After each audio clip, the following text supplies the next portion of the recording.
El apartamento del ático en la calle Serrano parecía devorar el silencio de aquella mañana. Pero lo que realmente erizaba la piel no era el silencio, era el sonido. Un sonido suave, casi imperceptible, el golpeteo desacompasado de las manos de los trillizos contra el suelo de mármol, buscando, tanteando, tratando de entender el espacio que los rodeaba. Tenían apenas 4 años, 3 niños hermosos, de cabello castaño claro y piel muy blanca, pero habían nacido ciegos. Y esa misma semana, por primera vez, los 3 habían empezado a rechazar comida, como si algo invisible amenazara cada uno de sus gestos. Si te gusta este tipo de contenido, no olvides suscribirte a nuestro canal Historias de Millonarios. Subimos videos nuevos todos los días. Si te gustó la historia, deja tu like. En los comentarios, cuéntanos de dónde eres y a qué hora nos ves. La empleada doméstica, Lucía Delgado, lo observaba todo con el corazón encogido. ¿Por qué tan pequeños tienen que sufrir así?, pensaba mientras doblaba la ropa diminuta en la habitación infantil decorada en tonos pastel. Lucía era discreta y humilde, una mujer de 58 años, manos callosas, mirada cálida. Solo ella percibía detalles que el millonario jamás notaba. El padre de los trillizos, Miguel de la Vega, era conocido en todo Madrid. Heredero de una de las bodegas más prestigiosas de España, dueño de propiedades en La Rioja e inversor agresivo en el mercado inmobiliario. A los 42 años, era un hombre elegante, disciplinado, con una presencia que llenaba cualquier sala. Pero bastaba mirar sus ojos para ver el cansancio de alguien que cargaba ya con demasiada culpa, la culpa de no poder curar a sus hijos. Sin embargo, había alguien que parecía cargar aún más sombras. La futura prometida de Miguel, Carmen Fuentesilla, siempre aparecía impecable, ropa de diseñador, perfume amaderado demasiado fuerte, sonrisa exagerada. Pero bastaba que entrara en un cuarto para que Lucía sintiera un malestar involuntario, como si el aire se volviera pesado. Carmen trataba a los niños con una frialdad casi quirúrgica, manteniendo siempre una distancia calculada, como si no quisiera tocarlos. No era explícita, no era cruel ante los ojos de todos, pero algo en ella destilaba peligro. Aquella mañana, sin embargo, el misterio tomó forma. Mientras recogía la basura en la entrada del edificio, Lucía vio a un hombre sentado cerca de la puerta lateral. Un mendigo, aunque la palabra no hacía justicia a la dignidad con la que se mantenía sentado, la espalda recta, el rostro sereno, una especie de calma que contrastaba con la ropa desgastada.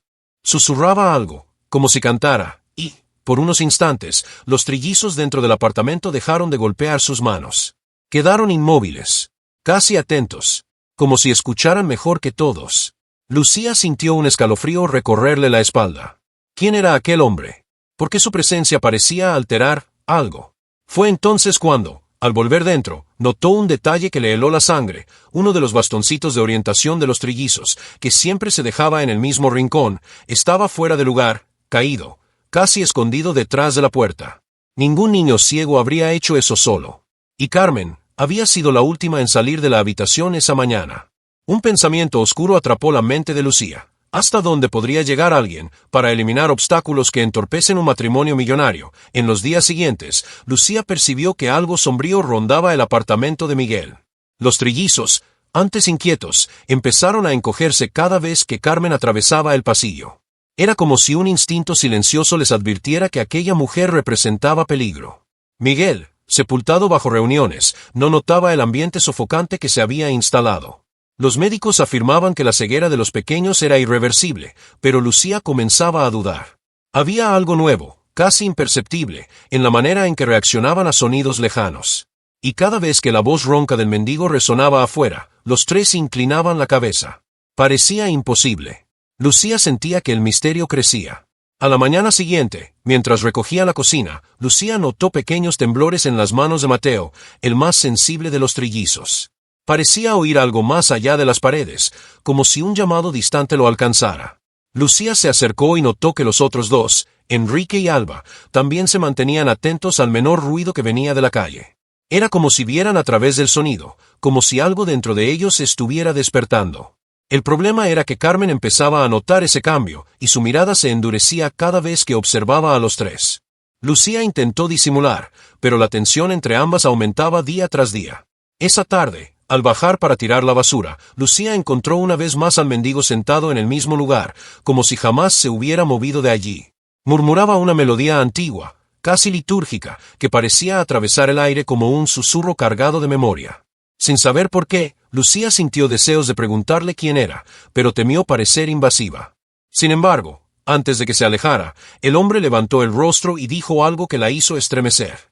«Ellos pueden ver lo que importa», murmuró con voz baja y segura, como si hablara de un secreto ancestral. Lucía se quedó helada, sintiendo el corazón acelerarse. Ese mismo día, Carmen empezó a recorrer el apartamento de manera inquieta, como si buscara algo específico. Observaba a los niños con una atención exagerada, anotando detalles en un pequeño cuaderno dorado que nunca salía de su bolso. Lucía se dio cuenta de que cada anotación parecía coincidir con los momentos en que los trillizos reaccionaban a los sonidos de la calle. Era como si Carmen estuviera estudiando a los niños, mapeando sus instintos, intentando comprender un cambio que aún no lograba explicar. Y fue entonces cuando Lucía encontró algo perturbador, un frasco casi vacío en el baño, con una etiqueta extranjera y un olor demasiado dulzón. Lo peor era que Carmen había estado allí minutos antes. El corazón de Lucía latía como un tambor, advirtiéndole que aquel frasco no era algo inocente. Ya había visto sustancias parecidas cuando cuidaba de ancianos, gotas que alteraban la percepción y el equilibrio. Por un instante, imaginó a Carmen administrando aquello a los trillizos, oculta tras una sonrisa calculada. La angustia le oprimió el pecho, pero sabía que necesitaba entender antes de acusar. Decidió observar más, escuchar más, registrar cada pequeño detalle que pudiera comprobar lo que su instinto le gritaba.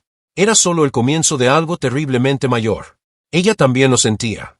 A la mañana siguiente, el ambiente dentro del ático parecía distinto, pesado, denso, como si algo invisible se hubiese desplazado durante la noche. Lucía entró en la habitación de los niños y encontró a Alba encogida en un rincón de la alfombra, respirando de forma irregular. Enrique tanteaba el aire con las manos temblorosas, como si buscara apoyo. Y Mateo. Mateo estaba sentado en la cuna, demasiado inmóvil. Fue en ese instante cuando Lucía lo sintió, algo había ocurrido mientras todos dormían. El olor en la habitación era levemente dulzón, el mismo aroma que ella había detectado en el frasco extraño que encontró en el baño. Su corazón se aceleró. Se acercó a Mateo y tocó su frente. El niño no reaccionó. Pero cuando, a lo lejos, el mendigo de afuera comenzó a cantar nuevamente su melodía ritual, los ojos de los trillizos, ciegos desde el nacimiento, se movieron en dirección a la ventana. No veían, pero era como si reconocieran el sonido. Era imposible ignorarlo. Existía alguna conexión entre ellos y aquel hombre misterioso. Lucía estaba a punto de abrir la ventana cuando escuchó pasos. Carmen. La prometida entró en la habitación despacio, con una expresión que no combinaba con su rostro impecable. Era una mirada fría, estudiosa, casi científica. Observaba cada movimiento de los trillizos, anotando frenéticamente en el cuaderno dorado. Lucía notó que Carmen no se había percatado de su presencia al entrar, o si lo había hecho y fingió no verla. Lo cual resultaba aún más inquietante. ¿Reaccionaron otra vez?, murmuró Carmen, más para sí misma que para Lucía. Había una especie de hambre en esa pregunta, algo que heló la espalda de la empleada. Lucía decidió no responder. Solo tomó la mano de Alba, ofreciéndole una protección silenciosa. Carmen alzó la mirada y la fijó en ella. «Te preocupas demasiado por lo que no te corresponde», Lucía dijo con una sonrisa que no alcanzaba los ojos. Fue la primera amenaza velada. A partir de ese momento, Lucía entendió, Carmen estaba notándolo todo. Y eso la hacía aún más peligrosa. Más tarde, mientras preparaba la merienda de los niños, Lucía escuchó a Miguel y Carmen discutiendo en la sala. La voz de él estaba tensa, exhausta, la de ella, demasiado suave. Carmen insistía en que los trillizos debían ser trasladados a una clínica privada en Barcelona, tratamiento experimental, decía. Miguel dudaba, inseguro, cansado de promesas médicas. Pero algo en la entonación de Carmen parecía casi hipnótico, llevándolo hacia la decisión. Lucía escuchó el tono, el ritmo, el veneno. De pronto, un estruendo resonó desde la sala de juguetes. Cuando Lucía corrió hasta allí, vio uno de los cochecitos metálicos volcado en el suelo, justo al lado de una de las alfombras donde Carmen había estado más temprano. El detalle que le heló la sangre, la puerta del armario de productos químicos estaba abierta, Miguel siempre la mantenía cerrada con llave. Lucía sintió como la amenaza crecía, revelándose poco a poco. Carmen estaba actuando. Y ahora, Lucía también estaba en su mira. Esa noche, la lluvia caía sobre Madrid como si lavara pecados antiguos. Las luces de la calle Serrano parpadeaban a través de las ventanas del ático, creando sombras torcidas en las paredes. Lucía no podía dormir. Algo dentro de ella le decía que Carmen haría un movimiento decisivo y peligroso muy pronto. El episodio del armario de productos químicos no salía de su mente. Los trillizos, más frágiles que nunca, dormían inquietos, respirando demasiado rápido, como si sus pequeños cuerpos lucharan contra algo silencioso. Poco después de las 2 de la madrugada, Lucía se levantó para revisar a los niños. Y fue entonces cuando todo cambió. Al entrar en la habitación, vio a Carmen inclinada sobre la cuna de Mateo. La mujer sostenía algo pequeño entre los dedos, un cuentagotas. El mismo aroma dulzón invadió el aire. Lucía se quedó paralizada. El corazón le latía tan fuerte que parecía resonar en todo el cuarto. Carmen giró el rostro lentamente, con los ojos brillando en una mezcla de frialdad y cálculo. «No dramatices, Lucía», susurró, guardando rápidamente el frasco en el bolso. «No lo entenderías». Las piernas de Lucía temblaron. Sentía que, si no hacía algo, los trillizos correrían un peligro inmediato. Carmen dio 2 pasos hacia ella, acercándose con aquel perfume fuerte, invasivo. «Has visto más de lo que debías estos días». La frase cayó como un golpe en el aire, casi un aviso de que Lucía no saldría impune. Antes de que cualquier reacción fuera posible, el teléfono de Miguel sonó en la sala, alto, inesperado. El sonido interrumpió la tensión por unos segundos, lo suficientes para que Carmen se recompusiera, se acomodara el cabello y caminara hacia la puerta con falsa serenidad. Y, Lucía, procura no comentar nada. No todos soportarían escuchar ciertas sospechas, remató, desapareciendo por el pasillo. Cuando la puerta se cerró, Lucía respiró por primera vez en largos segundos. Corrió hacia Mateo, tomó la mantita de la cuna y percibió el olor impregnado, ese aroma dulce, empalagoso. El corazón de Lucía se heló. No era imaginación. No era paranoia. Era real. Y mortal. Fue en ese momento de desesperación que reunió valentía. Sacó su viejo celular del bolsillo del delantal, lo sostuvo con fuerza y comenzó a fotografiarlo todo: la cuna, los restos de líquido en la sábana, la posición de los objetos, la sombra de la ventana donde Carmen había estado. Sabía que, si no reunía pruebas ahora, tal vez nunca tendría otra oportunidad. Cuando terminó, oyó algo inesperado, la melodía del mendigo, suave, atravesando la lluvia. Los trillizos movieron las manos, como si respondieran al sonido. Lucía sintió la conexión entre ellos vibrar en el aire. Y tomó la decisión que cambiaría todo: buscaría al mendigo al día siguiente, cueste lo que cueste. Solo él parecía capaz de entender lo que estaba ocurriendo con esos niños. Si tú estuvieras en su piel, ¿continuarías? Si la respuesta es sí, suscríbete al canal, porque los próximos giros serán intensos. Amaneció en Madrid con un frío inusual para la época. Los tejados aún brillaban con la lluvia de la madrugada, y la ciudad despertaba despacio, casi con desconfianza. Lucía salió del ático antes de que el sol asomara, con pasos rápidos y el corazón cargado de urgencia. Necesitaba encontrar al mendigo. Necesitaba entender el vínculo entre él y los trillizos. Y, sobre todo, necesitaba salvar a aquellas criaturas antes de que Carmen actuara de nuevo. Bajó por la calle Serrano con el delantal escondido dentro del bolso, como si deshacerse de la ropa también la liberara del miedo. Sus ojos buscaron al hombre en la acera donde siempre lo veía, ese rincón discreto entre una tienda lujosa y la entrada lateral del edificio. Pero aquel día, él no estaba allí. El banco de concreto estaba vacío, húmedo, abandonado.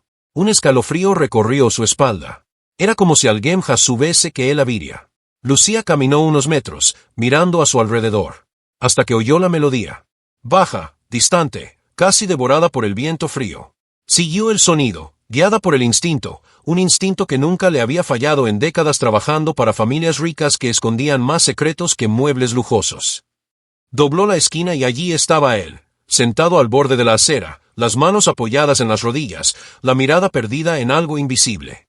«Buenos días», dijo Lucía, intentando controlar la voz. El mendigo levantó el rostro lentamente. Sus ojos, aunque cansados, tenían un brillo profundo, casi antiguo. «¿Viniste?», murmuró, como si lo hubiese previsto. Lucía respiró hondo. «Los niños, los trillizos, reaccionan cuando usted canta. Se calman, ellos parecen ver el sonido». «¿Cómo es posible?». El hombre permaneció unos segundos en silencio. Luego habló con una calma que erizaba la piel. «Porque no son ciegos de la forma en que dicen». Se tocó el pecho. «Ellos ven desde aquí». La frase hizo estremecer a Lucía. Eso no tiene sentido, aunque, en el fondo, sí lo tenía. Todo lo que había observado encajaba de repente. El mendigo se inclinó un poco hacia adelante. «Hay algo muy malo en esa casa. Una sombra. Una mujer que no pertenece a lo que ustedes llaman familia». El estómago de Lucía se hundió. Carmen. Él asintió, despacio. Ella no quiere a los niños. Quiere lo que viene después de que ellos desaparezcan. Lucía ya lo había imaginado, pero escucharlo de otra persona desgarró sus últimas defensas. Necesito pruebas, necesito proteger a esos pequeños. El mendigo abrió la mano y reveló algo que la dejó sin palabras, un pedazo de plástico brillante, ligeramente doblado. Lo encontré anoche cerca de la salida de servicio. Olía al mismo perfume de esa mujer. Lucía tragó en seco. Era una tapita de frasco, igual a la que Carmen sostenía en la habitación. Guardó el objeto con cuidado en el bolsillo interno de la blusa. Estaba lista. Ya no era solo una empleada observando. Era una mujer luchando por 3 vidas. Y sabía que aquello era apenas el comienzo de la batalla. El regreso al ático aquella tarde pesó sobre Lucía como si llevara piedras en los hombros. Las ventanas amplias, el mármol impecable, los cuadros millonarios en las paredes, todo parecía más frío, más hostil que nunca. Miguel estaba fuera resolviendo negocios en Toledo, lo que dejaba la casa a merced de Carmen y del silencio inquietante que ella traía consigo. Lucía entró despacio, con la sensación de que cada paso resonaba más allá del suelo, como si alguien la estuviera espiando. Los trillizos estaban en la sala de juegos, sentados sobre la alfombra, demasiado quietos. Era raro verlos inmóviles de aquella manera. Escuchaban algo. Presentían algo. Lucía se arrodilló junto a ellos. Los 3, simultáneamente, extendieron sus manitas hacia su pecho, donde el bolsillo interno ocultaba la tapita encontrada por el mendigo. Era como si lo supieran. Sintió que las lágrimas brotaban, pero las contuvo. Necesitaba mantenerse lúcida, ahora más que nunca. Decidió aprovechar el poco tiempo antes de que Carmen apareciera para investigar de verdad. Empezó por el cuarto de ella, no tendría otra oportunidad. El corazón le latía tan fuerte que parecía querer atravesarle las costillas. La puerta estaba solo entornada. La empujó despacio. La habitación olía a perfume caro mezclado con algo metálico, como si los secretos se hubieran impregnado en el aire. Lucía abrió cajones, uno por uno, con un cuidado obsesivo. Ropa doblada a la perfección, joyas alineadas, objetos lujosos. Nada. Pero conocía bien los trucos de los ricos. Cuanto más ordenado, más escondido estaba lo que realmente importaba. Entonces se arrodilló y pasó la mano por debajo de la cama. Su dedo tocó el borde de una caja fina, casi invisible. La sacó con cuidado.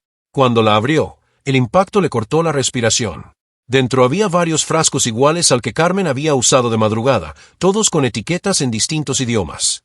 También había pastillas, jeringas selladas, recetas médicas falsificadas y papelería con el membrete de una clínica en Barcelona. Al fondo de la caja, un sobre. Dentro, una copia del testamento actualizado de Miguel. El pasaje subrayado lo decía todo. En caso de incapacidad permanente o fallecimiento de los hijos menores, todos los bienes serán transferidos inmediatamente a mi futura esposa, Carmen Fuentesilla. Lucía se llevó la mano a la boca para no gritar. La habitación giró. El aire desapareció. Ahora había una conexión clara y escalofriante entre el pasado de Miguel y el presente peligroso de los niños. Carmen no solo sabía del testamento, lo había planeado todo desde su firma.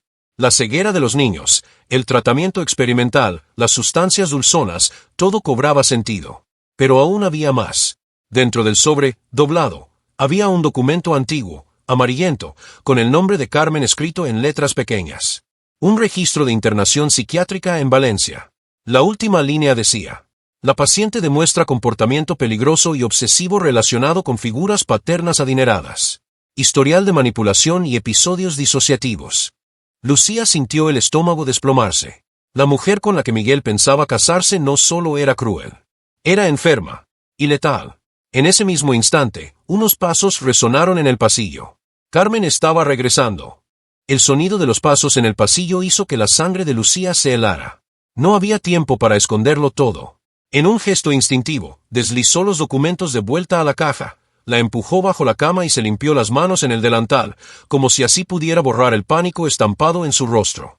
La manija giró. La puerta se abrió despacio, revelando a Carmen detenida en el umbral, inmóvil, elegante, pero con un brillo depredador en los ojos que no dejaba dudas.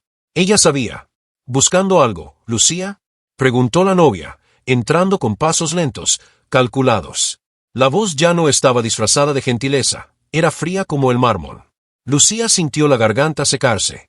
Se mantuvo firme, pero sus manos temblaron levemente. Carmen miró alrededor, como un águila rastreando a su presa. La atmósfera del cuarto parecía estrecharse, el aire demasiado pesado para respirar. Has estado muy curiosa últimamente, continuó Carmen, acercándose. La curiosidad es peligrosa, especialmente cuando no se sabe con quién se está tratando. Lucía retrocedió un paso. No quería provocarla, pero tampoco podía mostrar demasiado miedo. Aún así, Carmen lo notó. Siempre lo notaba. «Sabes, Lucía», dijo, inclinando la cabeza, «Miguel es un hombre muy generoso. Pero la generosidad no dura cuando alguien intenta sabotear a su propia familia». El veneno de la frase era evidente. Antes de que Lucía respondiera, un grito débil resonó en el pasillo. Lo bastante fuerte para cortar la tensión como un cuchillo. Era Enrique. Lucía corrió, empujando a Carmen a un lado sin pensar, el instinto de protección más fuerte que cualquier miedo. En el pasillo encontró al niño de rodillas, con la respiración entrecortada, el rostito elevado como si buscara aire. Alba y Mateo estaban de pie, aterrorizados, con las manos extendidas intentando ver al hermano por el movimiento del aire.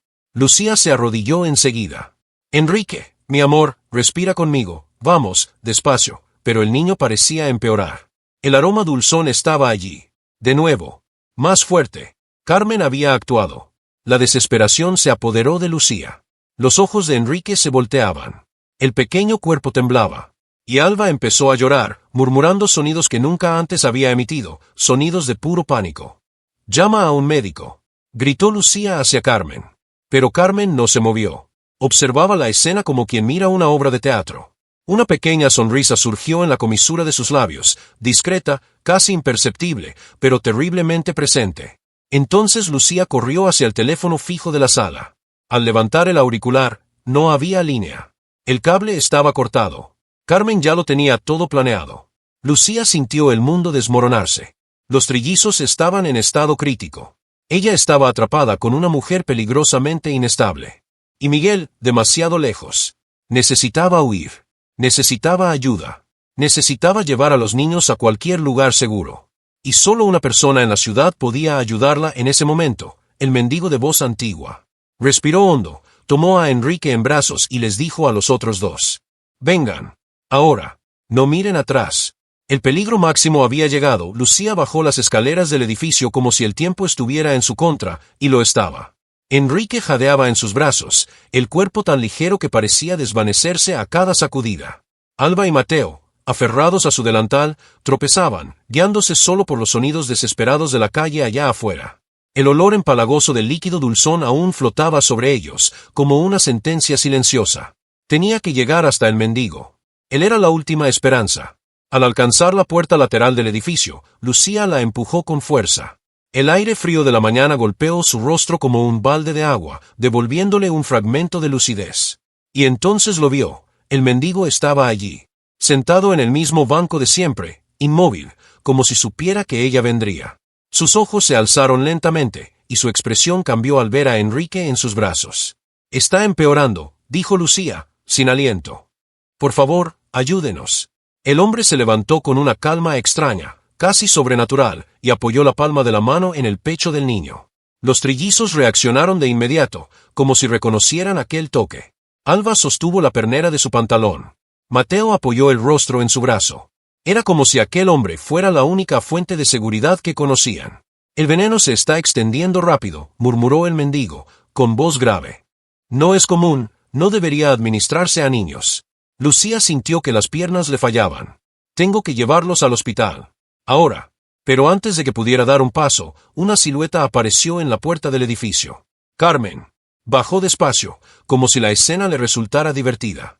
El taconeo resonaba en la acera, cadencioso, cruel.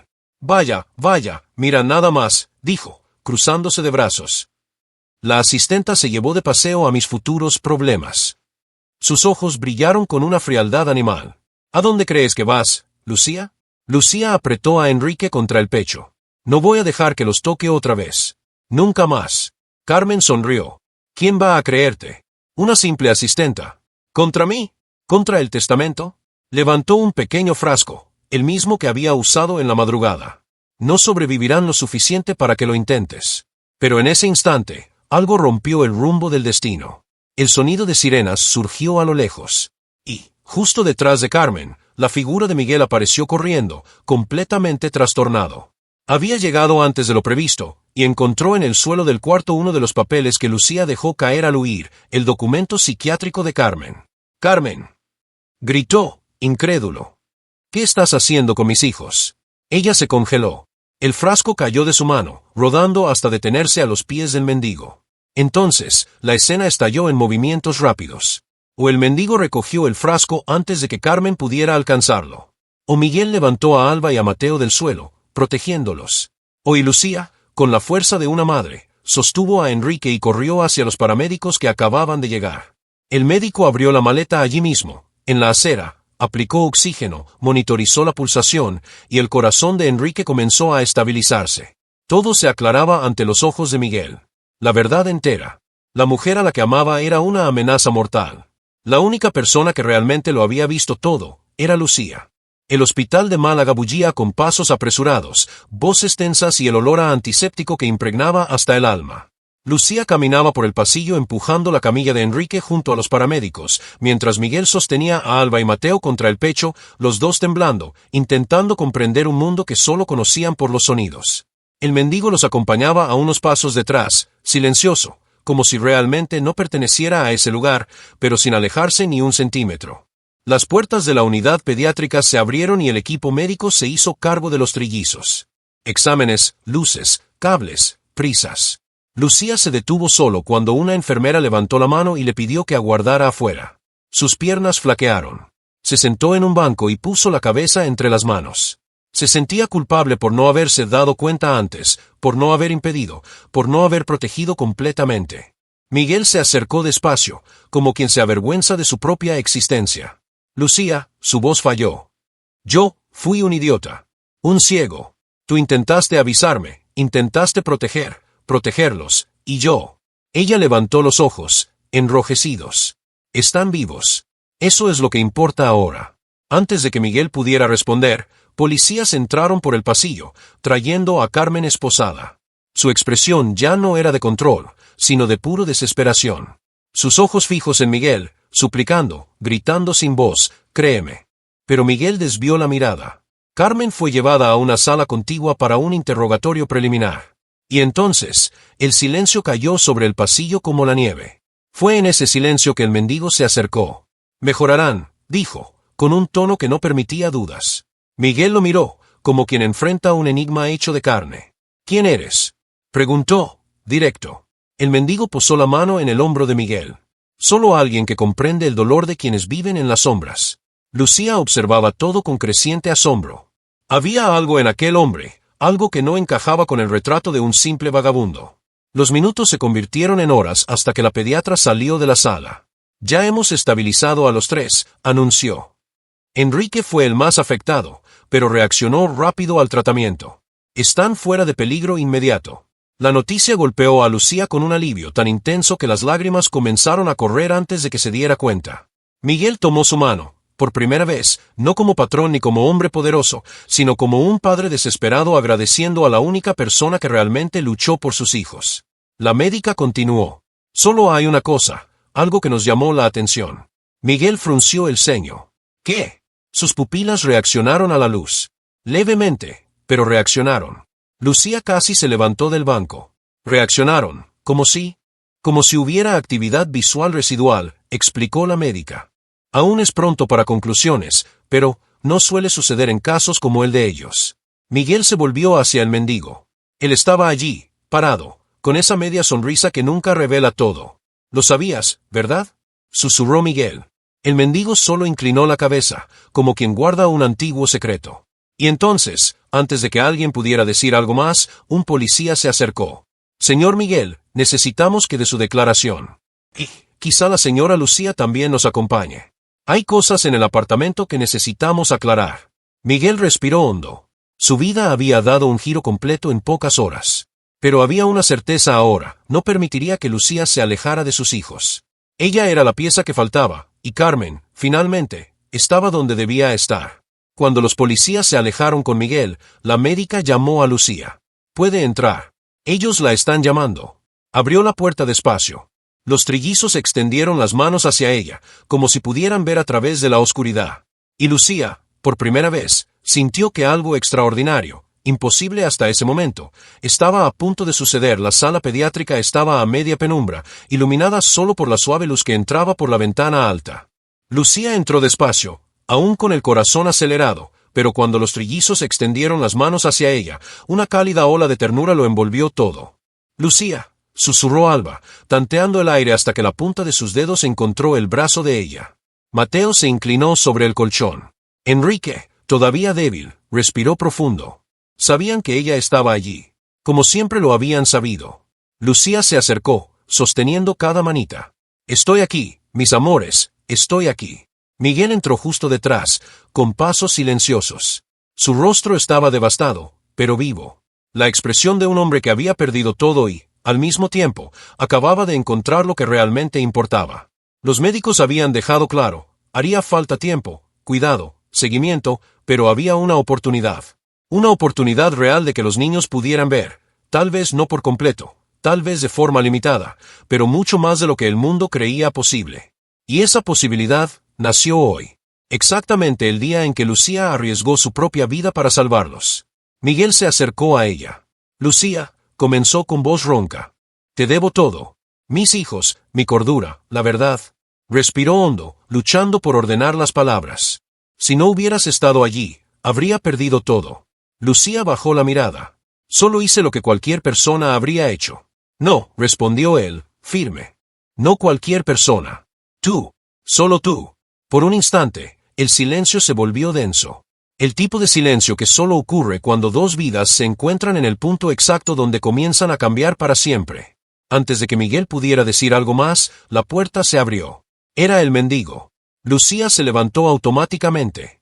«¿Usted vino a ver si están bien?» Él sonrió con la serenidad de quien ya conocía la respuesta. «Estarán mejor que nunca antes». Miguel dio un paso hacia él. «Nunca me dijo su nombre». El mendigo levantó las cejas, pensativo, como si no estuviera acostumbrado a que le preguntaran. «Me llaman de muchos nombres, pero ustedes pueden llamarme Salvador». Lucía frunció el ceño. «¿Salvador? Eso es. Un nombre», completó él. «O quizás solo el papel que desempeñé hoy». Un escalofrío recorrió su columna. Algo en aquel hombre escapaba a las reglas del mundo común. Un conocimiento que no debería existir. Un tiempo imposible. Salvador miró a los trillizos y murmuró casi imperceptiblemente. «La luz siempre encuentra una rendija. Siempre». Luego caminó hacia la puerta, se detuvo y se volvió por última vez. «Cuídenlos. Cuídense unos a otros». Y desapareció por el pasillo. Cuando Lucía y Miguel corrieron a buscarlo, el hombre ya no estaba. Ningún enfermero lo había visto salir. Ningún guardia pasó junto a él. Simplemente se desvaneció. Miguel regresó a la habitación, aturdido. ¿Era quien creo que era? Lucía solo sonrió, emocionada. Quizá alguien enviado en el momento justo. Nada más y nada menos. Miró a los trillizos, ahora descansando, tranquilos, con sus manos entrelazadas con las de ella, y sintió la verdad florecer dentro de sí. No estaban destinados a vivir en la oscuridad. Y ella, Lucía, no estaba destinada a vivir una vida invisible. Miguel se acercó, le tocó el hombro y susurró. «Quédate. No solo hoy. No solo por ellos. Por nosotros». Ella lo miró, con lágrimas silenciosas. Y allí, en esa habitación azul claro, rodeada de máquinas y esperanzas, la asistenta encontró el lugar que siempre mereció, y los trillizos encontraron la luz que jamás imaginaron. Fin.